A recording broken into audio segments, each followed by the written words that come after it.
নমস্কার বন্ধুরা, কেমন আছে সবাই? আশা করি সবাই খুব ভালো আছেন। আমিও মোটামুটি ভালো আছি। তো আজকে কোনো ব্লগ ভিডিও নয়, আজকে তোমাদের সাথে আমি একটা রেসিপি শেয়ার করছি। সেটা আমার খুব পছন্দের প্রিয় খাবার বলতে পারো। সেটা হচ্ছে কারকলের পুর। তো আমি কিভাবে বানাই সেটা তোমাদের সাথে শেয়ার করছি। অনেকে অনেক রকমভাবে বানায়, আমিও বানাই অনেক রকমভাবে, কিন্তু এই যে পদ্ধতিতে আমি বানাচ্ছি সেটা আমার খুব পছন্দের। প্রথমে আমি কারকলটা হাফ বয়েল করে রেখে দিয়েছি। তারপর কারকল থেকে বীজগুলো বের করে নিয়েছি।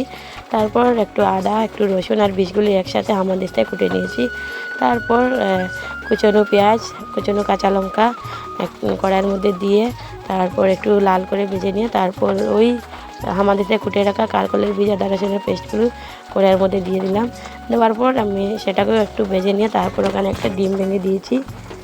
ডিমটা এবারে ওর সাথে মানে পুরের সাথে ভাজবো।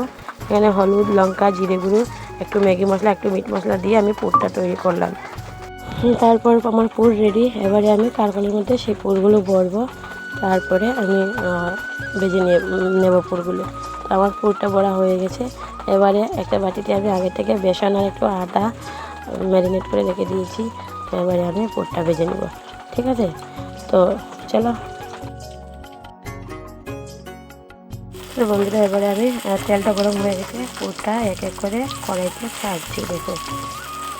ঠিক আছে, তো এইভাবে কার কার ভালো লাগে কারকলের পুর খেতে অবশ্যই আমাকে কমেন্ট করে জানাবে। আর রেসিপিটা কেমন লাগলো তোমাদের সেটাও আমাকে অবশ্যই কমেন্ট করে জানাবে।